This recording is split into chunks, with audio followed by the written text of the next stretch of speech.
Bonjour, alors aujourd'hui je vais vous déballer ce que j'ai commandé il y a quelques jours. J'ai commandé à l'armurerie Lavo le Vairor HW45 Black Star. Voilà, j'ai décidé de faire dans un premier temps donc un déballage. Là je l'ai reçu juste ce matin, je fais la vidéo maintenant. Donc un déballage et puis je ferai une présentation donc après, un peu plus tard, avec toutes les caractéristiques de l'arme.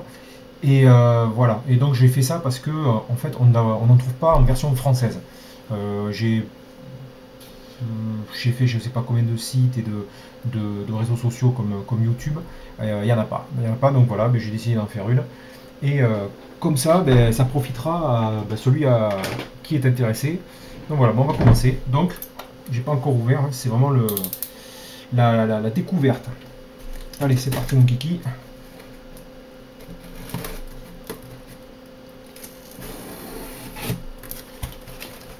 Oh punaise, d'accord, ok, bon, faut que je fasse gaffe.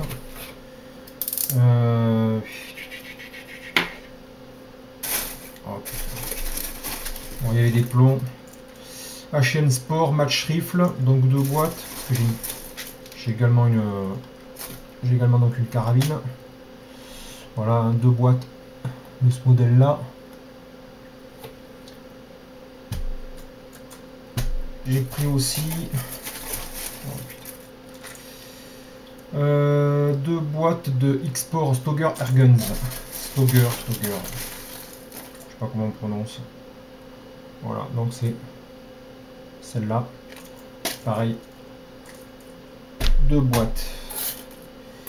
Et alors là-dessous, effectivement, il y en a partout. Il y en a partout. Alors, on va attraper la poubelle. Et puis ça vole en plus. Ça vole.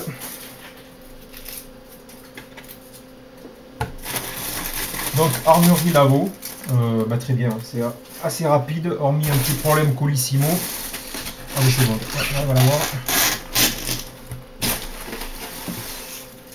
Voilà, t'es là. La facture, donc armurerie Lavo. Voilà. Je mets ça là-haut.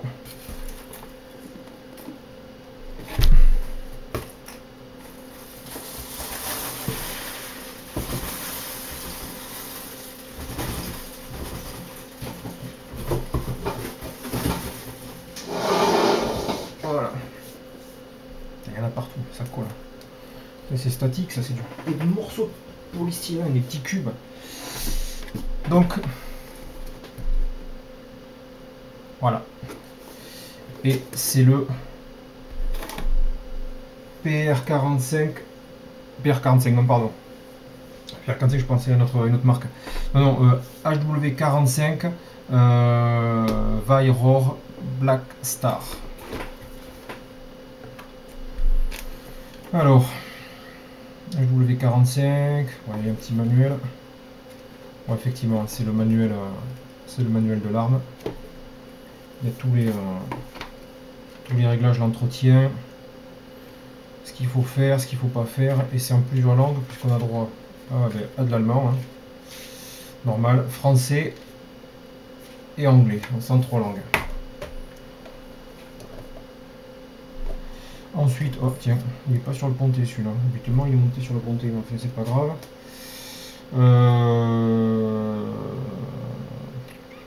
Attention, hein, c'est un message d'attention dans le cas donc de l'usage de l'arme. L'arme proprement dit.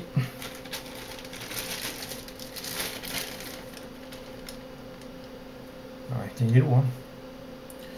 Donc, je parlerai après des caractéristiques, hein. Je ferai une autre vidéo sur le bestiau. Enfin voilà. Donc, j'ai pas mis la lumière. Peut-être que ça marchera mieux comme ça. Voilà. On en verra peut-être un peu mieux. Voilà. Avec la sérigraphie. C'est vraiment une belle arme. Déjà, bonne tenue. Ça, donc un sachet genre silicate, donc ça c'est pour l'humidité. Et il y a un petit sachet, voilà, donc avec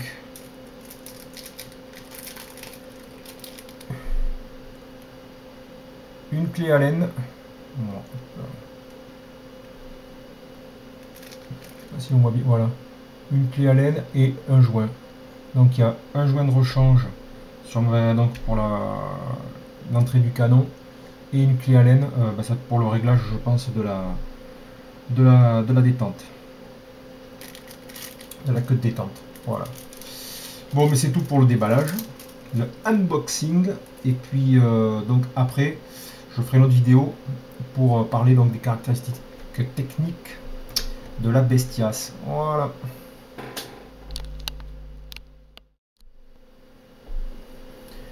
Bon, je vais continuer donc la présentation du Weyrauch HW45 Black Star. Et puis là, donc, on va parler plus des caractéristiques techniques, dimension, poids de l'arme que j'ai donc déballé en première partie de la vidéo et que j'ai reçu, je répète, donc de l'armurerie Lavo. Ils sont très bien, livraison rapide.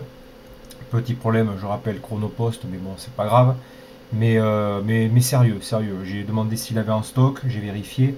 Contrairement à une autre boutique sur internet à qui j'ai commandé, affiché en stock chez eux. Désolé monsieur, on l'a pas, il faudra attendre un peu plus de 15 jours. Ah ouais, mais vous l'aviez en stock? Ah bah non, on l'a plus. Bon, très bien, donc j'étais voir ailleurs, j'ai vu que l'armurerie Lavo, ils sont dans le 88 lavé, je les ai contactés, ils m'ont répondu de suite. Très bien, c'est une armurerie que je recommande, ils sont très sérieux. Donc voilà, on va revenir donc maintenant sur l'arme. Alors l'arme, pour ceux qui connaissent la pub des voitures allemandes, Dutch Qualitat, on est en plein dedans. C'est super bien fini, c'est propre. Voilà, c'est vraiment un très beau produit. Donc il est tout en métal, il n'y a pas un morceau de plastique, mis à part les éléments de visée qui sont en fibre optique. Il n'y a pas un morceau de plastique, c'est tout métal. Tout métal et bois pour la crosse qui est donc laminé bicolore, noir-gris, mais on a des reflets effectivement de blanc, de noir, de gris-bleu. C'est magnifique, avec un bon grip. Elle a été travaillée là justement pour avoir une partie qui adhère à la main. Et non, c'est vraiment de la très belle qualité. C'est très bien fini, Voilà. L'arme pour elle donc fait 1 kg 160. Il est lourd, hein. Il est assez lourd. À bout de bras, tir 10 mètres précision. J'ai essayé hier. Ouais, c'est lourd, hein. Enfin, je dis pas qu'on fatigue vite, mais disons qu'on est plus à l'aise en le tenant à deux mains. Un tir, je dirais, standard, moins de compétition. Précision standard. Il est bien. Dans ces cas-là, on est à l'aise. On chausse bien la crosse. Il est bien en main. Donc j'ai dit, la longueur totale fait 280 mm. Par contre, j'ai pas mesuré la hauteur, mais il doit bien faire en hauteur, il doit bien faire ses 16 cm, 160 mm. Il a un canon. Oula. Il a un canon de 170 mm qui est strié et bronzé noir. Voilà, là c'est pareil, hein, on n'a pas lésiné sur la qualité. C'est propre. Le mien d'usine, donc en magasin, le mien, donc j'ai pris le 4,5 mm, à savoir qu'il existe en 5 mm et en 5,5 mm, donc les équivalents en pouces, donc c'est 0,177, 0,20 et 0,22. On peut l'acheter, on le trouve fréquemment, donc on peut l'acheter en 4,5 et en 5,5. En 5, j'ai jamais vu. Dans le cas où effectivement on veut changer le canon, bah, il suffit de le démonter et puis d'acheter le canon qu'on veut et de l'installer dessus. Voilà. On peut l'acheter, soit on peut l'acheter équipé du canon, soit on peut acheter des canons séparés. Donc je vais montrer, puisqu'en fait, effectivement, donc, le canon, il a les deux vis ici de fixation, plus ici une vis de maintien, une petite vis de pression. Avec donc c'est des vis donc, avec clé Allen, des clés 6 pans. Voilà. Donc, bon là je l'ai armé pour vous montrer l'intérieur de l'arme. À savoir donc qu'il a deux types d'armement. On a un premier armement, on a donc le canon à 90, je le montre, voilà, à peu près, voilà, 90 degrés. À 90 degrés, on a du 125 mètres secondes. 125 mètres secondes pour du 3 joules 9. Et quand on l'arme complètement, donc ouvert là, comme il est actuellement, on est à 170 mètres secondes à 7 joules 5. Ces données sont valables seulement pour le canon en 4.5. Parce que si on achète, ou si on passe, après modification du canon, si on passe à 5.5, les 125 mètres secondes et les 170 mètres secondes passent ici, premier cran d'armement à 105 mètres secondes, et le deuxième à 130 mètres secondes, donc pour le calibre 5.5. Celui-ci c'est le 4.5, donc celui-ci n'est pas concerné. Je suis à 125 et 170. Voilà, je précise pour ceux qui se poseraient la question. La puissance, j'en ai parlé, donc on a du 3.9 et du 7.5 joules. Voilà. Pour ce qui est de la détente, parce que je continue le tour de l'arme, de la détente, donc nous avons à ce niveau-là deux vis. On a deux vis sur la queue de détente, celle qui se situe vers le haut, donc plus près de la carcasse. C'est la vis qui sert à régler en fait la position de la détente, suivant son index, suivant sa façon de tirer, voilà, suivant son confort. La deuxième en dessous, donc celle qui est le plus bas, vers le pontet, elle sert au réglage de la bossette. À savoir qu'il existe une troisième vis qui n'est pas mentionnée dans le manuel, sert donc au réglage de la dureté. Ce réglage, je dis bien apparemment parce que j'en suis pas sûr, il faudrait vérifier. Sur les HW45 standards, il faut démonter la crosse pour y accéder. Là ici j'ai vu qu'il y avait une vis sous la crosse du HW45 Blackstar. La vis, là, celle à le petit trou là. Il y a une vis similaire à celles qui sont sur la queue de détente. Il pourrait s'agir effectivement de cette vis là. Elle soit accessible à partir de ce modèle là, à partir du dessous, depuis le dessous de la crosse, et qu'il n'y ait pas donc à démonter les plaquettes latérales du HW45 standard, parce que là la crosse n'est pas la même. Voilà. Donc pour la détente, j'en ai parlé, sensible, donc elle est sensible et à pression réglable. Pour ce qui est de la visée, nous avons donc un guidon muni donc d'une... Bon déjà leur système, ils appellent le système Trouglo. Système Trouglo donc avec les éléments fibre optique. Ici donc nous avons un guidon fibre optique rouge. Qui est assez flashy hein, quand il retransmet la lumière. Hein. C'est assez flashy et c'est vrai que c'est agréable. Au niveau de la visée, c'est agréable. Parce que j'ai tiré quelques plombs hier après-midi et c'est vrai que c'est pas mal. Et au niveau du cran de mire, donc la hausse, nous avons donc une fibre optique qui est, on va dire, vert jaune. Voilà. Vert jaune. Qui, elle, la hausse, est munie de réglages donc, micrométriques, aussi bien en hauteur qu'en dérive. Voilà, donc ce qui permet vraiment un réglage très, très fin de la visée. Au niveau de la sécurité, on a donc une sécurité qui est comme l'arme en fait, comme la crosse, ambidextre.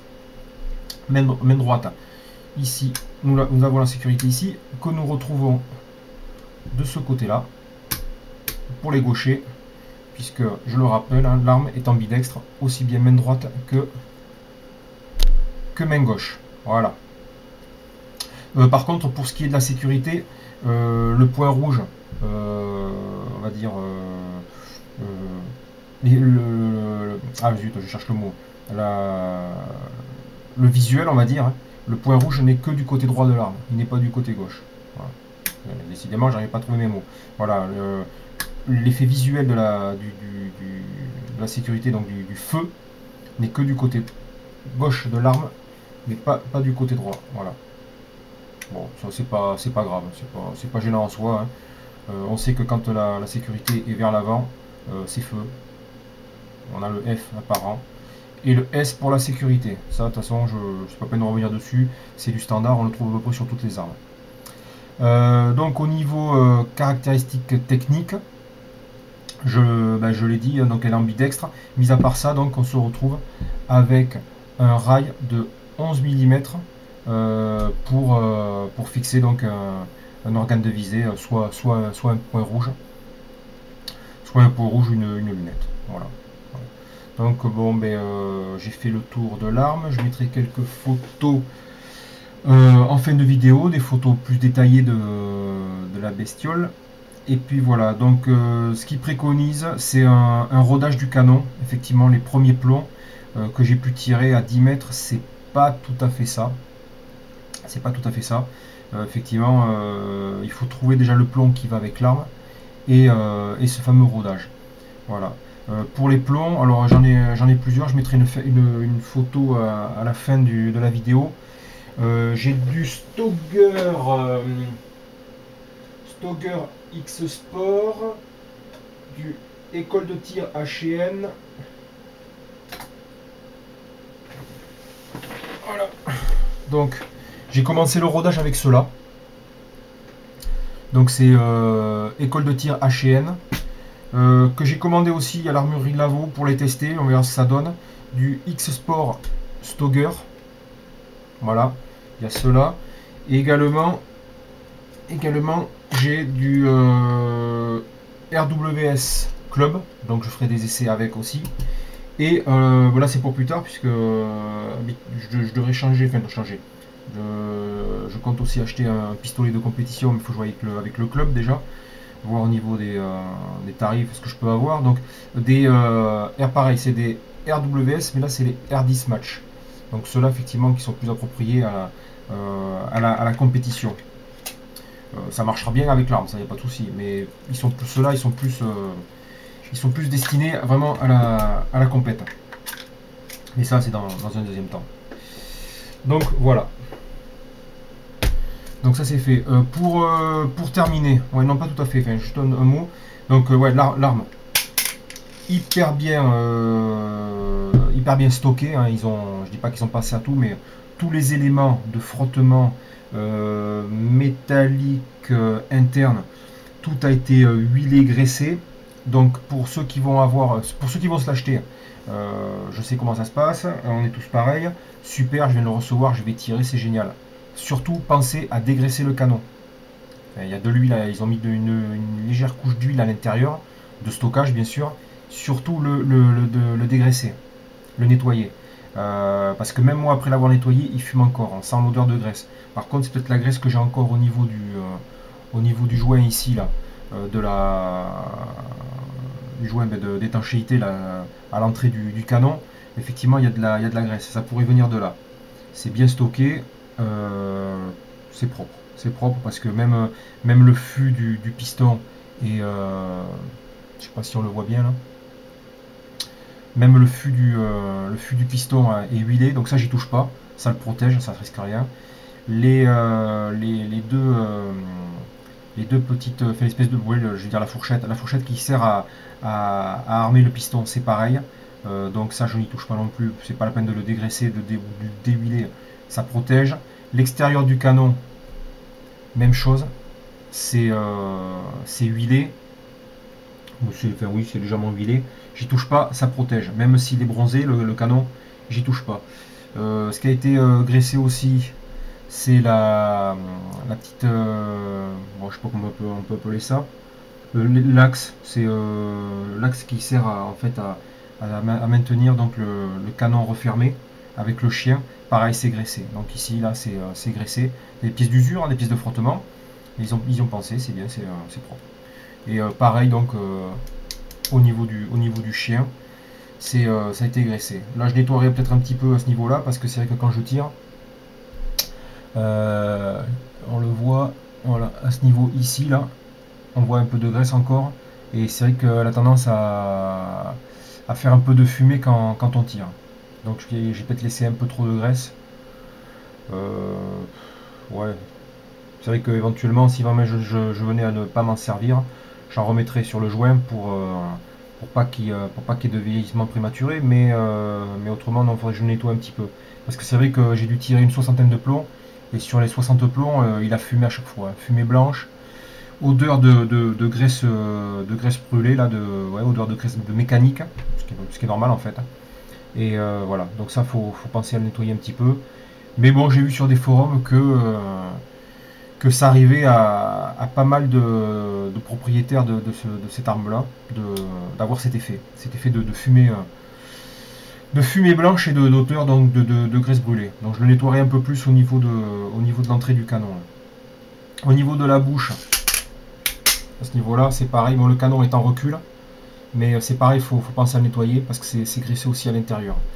Voilà, à savoir, donc juste pour terminer, qu'il existe en fait un équivalent, enfin une copie de l'arme. Je dis copie, mais je sais pas, je pense qu'à la base, l'arme est allemande. Mais il existe une copie canadienne de mémoire, je crois que c'est ça, de mémoire, vérifiée.